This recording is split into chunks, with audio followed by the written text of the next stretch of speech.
उत्तर प्रदेश के सभी 75 जिलों में समाज कल्याण विभाग द्वारा संचालित जयप्रकाश नारायण सर्वोदय विद्यालयों में टीजीटी, पीजीटी और एलटी ग्रेड शिक्षक भर्ती के पदों पर नियुक्ति के लिए ऑफिशियल विज्ञप्ति जारी कर दी गई है, जिसकी डिटेल जानकारी हम आप सभी के साथ इस वीडियो के माध्यम से डिस्कस करने वाले हैं। आप सभी से निवेदन है कि वीडियो को बिना स्किप किए हुए अंत तक देखें, जिससे वीडियो में शेयर की गई सारी इंफॉर्मेशन को आप आसानी से समझ सकें।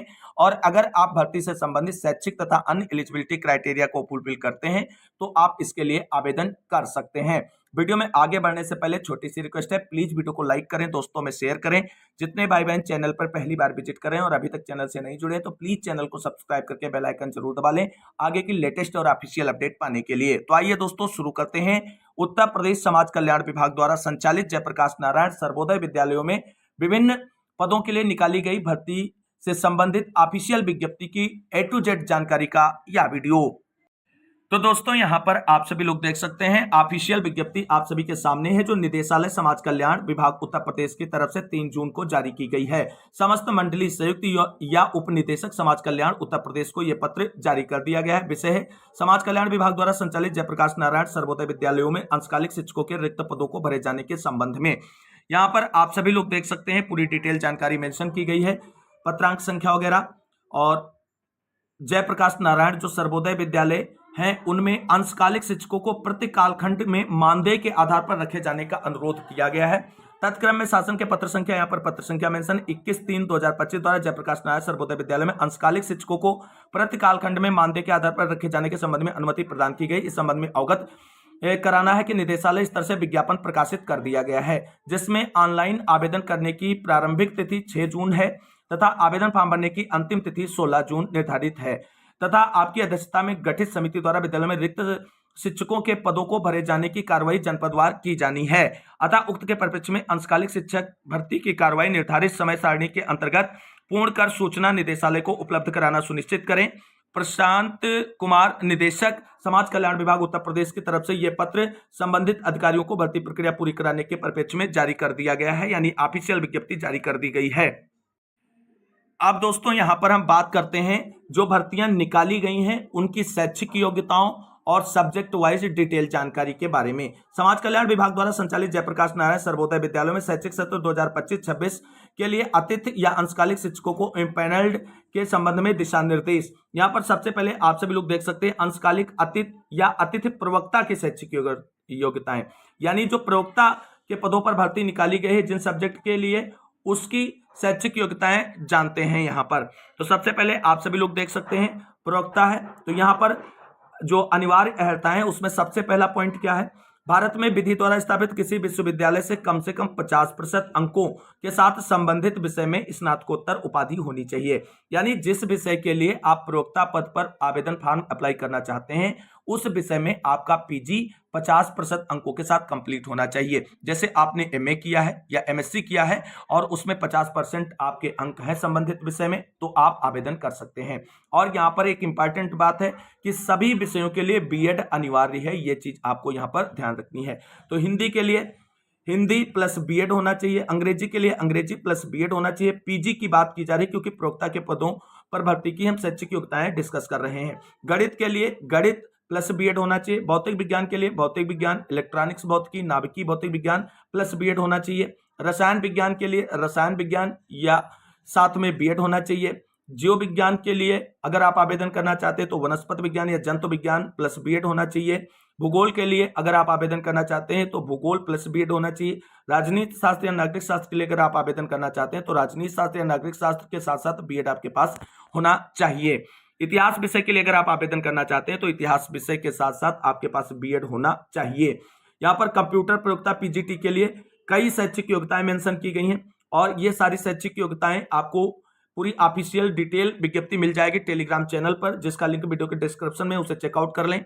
और इनमें से कोई भी एक अगर आपके पास डिग्री है तो आप कंप्यूटर प्रयोक्ता पद के लिए आवेदन फॉर्म अप्लाई कर सकते हैं और कंप्यूटर के लिए बीएड नहीं मांगा गया है, ये आप सभी लोगों को ध्यान में रखना है। आगे देखते हैं कि प्रयोक्ता पद हेतु क्या है। तो प्रत्येक विद्यालय में गणित, भौतिक, रसायन, जीव विज्ञान, हिंदी, अंग्रेजी विषयों पर अंशकालिक शिक्षकों का इम्पैनलमेंट किया जाएगा। मानविकी वर्ग की अगर हम बात करें तो इतिहास, नागरिक शास्त्र, अर्थशास्त्र और भूगोल विषयों में केवल 3 विषय के शिक्षकों को इंपैनलमेंट किया जाएगा। 4 विषयों की यहां पर बात की गई, लेकिन 3 विषयों के शिक्षकों को इंपैनलमेंट किया जाएगा। यह बात आपको नोट डाउन करके रखनी है। अगली भर्ती जिन पदों के लिए विज्ञापित हुई है दोस्तों, उसे हम लोग टीजीटी या एलटी ग्रेड कह सकते हैं या सहायक अध्यापक कह सकते हैं। यह बात आप सभी लोगों को समझना है। तो सहायक अध्यापक के लिए किन पदों पर भर्ती का विज्ञापन जारी हुआ है, यानी किस सब्जेक्ट के लिए अध्यापक रखे जाने हैं, उसकी डिटेल जानकारी। तो सबसे पहले सहायक अध्यापक एलटी ग्रेड के बारे में कुछ कॉमन बातें जान लेते हैं। भारत में विधि द्वारा स्थापित किसी विश्वविद्यालय से कम 50% अंकों के साथ संबंधित विषय में स्नातक उपाधि होनी चाहिए।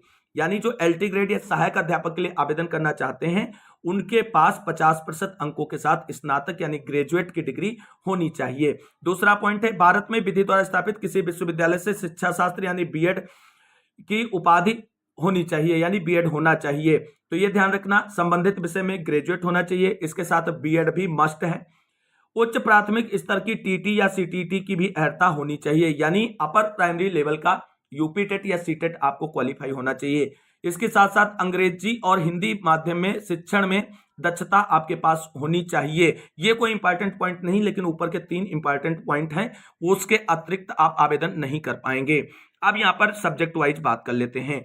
तो यहाँ पर आप सभी लोग देख सकते हैं, हिंदी के लिए हिंदी पाठ्यक्रम के सभी 3 वर्षों में हिंदी एक विषय के रूप में होना चाहिए, यानी फाइनल तक आपके पास ग्रेजुएशन में हिंदी होनी चाहिए। अंग्रेजी के लिए तो फाइनल तक आपके पास अंग्रेजी होनी चाहिए। गणित के अगर हम बात करें तो यहाँ पर गणित के लिए कई जो हैं ऑप्शन आप सभी के पास मौजूद हैं, इनको आप चेकआउट कर सकते हैं। बीएड तो हर जगह मस्ट रहेगा ही, और सब्जेक्ट आप अगर गणित से अप्लाई करना चाहते हैं तो आप ऑफिशियल नोटिफिकेशन में चेकआउट कर सकते हैं अपनी शैक्षिक योग्यताओं को।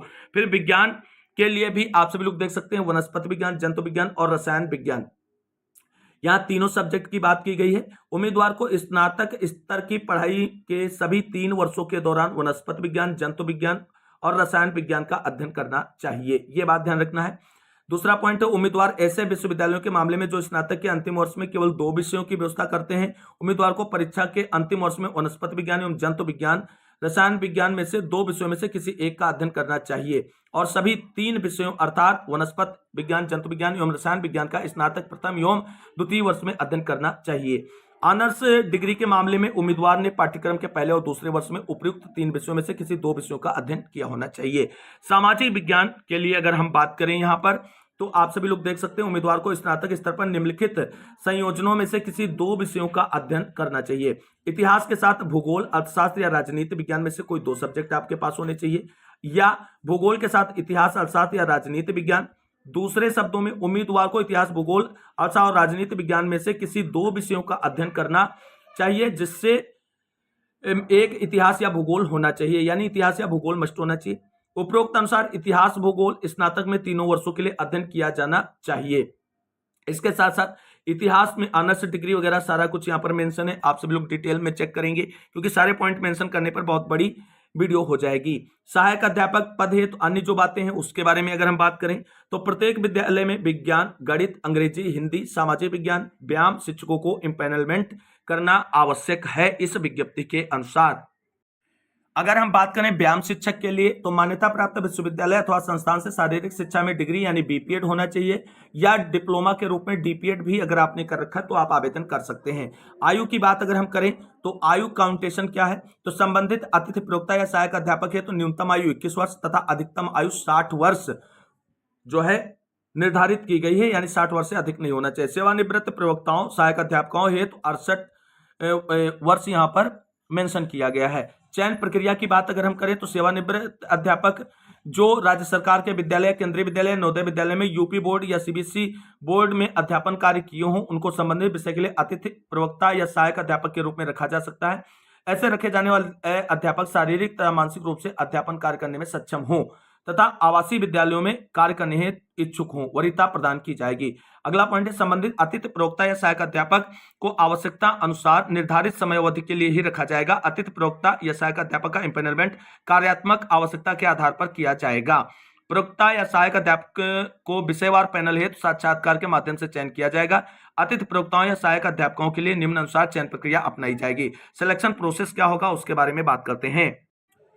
यहाँ पर दोस्तों आप सभी लोग देख सकते हैं प्रतिवर्ष के आधार पर किया जाएगा, क्या मेरिट के भी यहाँ पर चयन किया जाएगा। तो यहाँ पर आप सभी लोग देख सकते हैं पद यहाँ पर जो है, यहाँ पर दोस्तों हम बात करेंगे कि चयन प्रक्रिया क्या रहने वाली है। तो सबसे पहले यहाँ पर सारे पॉइंट क्लियर हो जाएंगे। राज्य स्तर पर 2 महत्वपूर्ण बहुप्रचारित समाचार पत्रों में इसके लिए विज्ञापन प्रकाशित किया जाएगा। प्रत्येक विद्यालय हेतु अतिथि प्रवक्ताओं या सहायक अध्यापकों के चयन में आवेदक द्वारा जनपद में स्थित विद्यालयों को वरीयता क्रम से अपना विकल्प देना होगा जिन विद्यालयों में वे कार्य करने के इच्छुक हों। तीसरा, अतिथि प्रवक्ता या सहायक अध्यापक के पैनल में चयन हेतु प्रत्येक जनपद में अलग अलग साक्षात्कार हेतु सम्मिलित होना चाहिए। अगला है, अतिथि प्रवक्ताओं या सहायक अध्यापकों के साक्षात्कार के माध्यम से चयन हेतु निम्न अनुसार समिति गठित की जाएगी। समिति में कौन कौन होगा यहाँ पर आप सभी लोग देख सकते हैं। संबंधित मंडल के उपनिदेशक समाज कल्याण विभाग के वो अध्यक्ष होंगे। जिला समाज कल्याण अधिकारी सदस्य सचिव होंगे। प्रधानाचार्य संबंधित जय प्रकाश नारायण सर्वोदय विद्यालय, पूर्ववर्ती राजकीय आश्रम पद्धति विद्यालय, उसके सदस्य बनेंगे। संबंधित विषय के विषय विशेषज्ञ होंगे, वो सदस्य होंगे। प्रधानाचार्य भी विषय विशेषज्ञ के लिए नामित किए जा सकते हैं। यहाँ पर आगे बात करते हैं कि अतिथि प्रवक्ता या सहायक अध्यापक के पद हेतु प्राप्त आवेदन पत्र जिसमें अभ्यर्थी शैक्षिक योग्यता, स्नातकोत्तर, स्नातक, इंटरमीडिएट परीक्षा में प्राप्त अंकों का भी उल्लेख होगा। अतिथि या अंशकालिक शिक्षकों के चयन हेतु 70% अंक शैक्षणिक, 10% अनुभव, 20% साक्षात्कार हेतु अंक निर्धारित किए जाएंगे। प्रवक्ता तथा सहायक अध्यापक एल्टीगेट पद हेतु साक्षात्कार के आधार पर अंक दिए जाने का विवरण निम्नवत होगा। किस आधार पर मिलेंगे? तो प्रवक्ता के लिए आप सभी लोग देख सकते हैं कक्षा 12 के 10% अंक जोड़े जाएंगे, स्नातक के 20, स्नातकोत्तर के 30, बीएड के 10 और अनुभव के 10, योग 80 बनेगा और 20 अंक जो होंगे वो साक्षात्कार के होंगे। इसी तरीके से सहायक अध्यापक यानी एलटी ग्रेड के लिए कक्षा 12 के 20%, स्नातक के 30, स्नातकोत्तर के 10 और बीएड के 10% जोड़े जाएंगे, अनुभव के 10 अंक और यहां पर जो है टोटल योग 80 हो जाएगा और साक्षात्कार 20 अंकों का होगा। उपयुक्त अनुसार अधिकतम अंक 80 अंक स्नातकोत्तर, स्नातक, इंटरमीडिएट तथा बीएड व अनुभव के आधार पर किसी अभ्यर्थी को प्राप्त हो सकेंगे। आवासीय विद्यालय में अनुभव रखने वाले को 2 अंक तथा आवासीय अभ्यर्थियों को 0.1 अंक प्रतिवर्ष के आधार पर दिया जाएगा। पद या विषयवार अभ्यर्थियों के प्राप्तांक के आधार पर मेरिट सूची बनाई जाएगी। समान अंक होने की स्थिति में अधिक आयु को प्राथमिकता प्रदान की जाएगी। अनुभव है तो अधिकतम 10 अंक अनुमान्य होंगे। इसी मेरिट सूची से विषयवार पदों के सापेक्ष 3 गुने तक की संख्या में अभ्यर्थियों को साक्षात्कार के लिए आमंत्रित किया जाएगा। आवश्यक दिशा निर्देश यहाँ पर हैं, वो सारे मेंशन किए गए हैं। यहाँ पर आप सभी लोग देख सकते हैं क्या चीजें हैं और यहाँ पर देख सकते हैं बालिका विद्यालयों में केवल महिला शिक्षकों का ही इंपैनलमेंट किया जाएगा, ये बात आपको ध्यान रखनी है।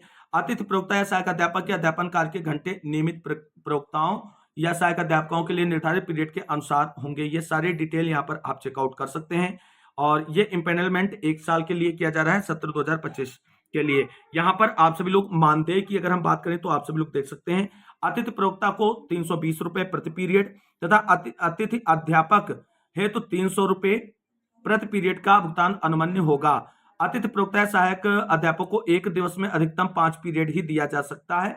अधिकतम मानदेय जो प्रवक्ता के लिए 35,000 और सहायक अध्यापक के लिए 30,000 होने वाला है। तो दोस्तों कुल मिलाकर के जयप्रकाश नारायण सर्वोदय विद्यालय में जो भर्ती की जानकारी या ऑफिशियल विज्ञप्ति आप सभी के साथ में डिस्कस की गई है एक्सप्लेन मोड में। उम्मीद करते हैं जानकारी अच्छी लगी होगी। फिलहाल आवेदन फॉर्म आपके जिले में जैसे शुरू होंगे उसकी डिटेल जानकारी यहां पर बना करके हम आप सभी को शेयर करेंगे। आवेदन फॉर्म ऑनलाइन भरे जाएंगे। आवेदन शुल्क वगैरह आपके जिले से जब विज्ञापन जारी होगा उसमें सारी चीजें मेंशन होकर के आएंगी। किसी भी साथी को परेशान होने की जरूरत नहीं, A to Z जानकारी यहां पर मिलेगी इस भर्ती से संबंधित। तो इस वीडियो में बस इतना ही। इस वीडियो को अंत तक देखने वाले सभी भाई बहनों को तहे दिल से शुक्रिया, बहुत बहुत धन्यवाद। मिलते हैं एक और नई वीडियो में लेटेस्ट और धमाकेदार अपडेट के साथ। तब तक के लिए सभी भाई बहनों को जय हिंद, जय भारत, वंदे मातरम।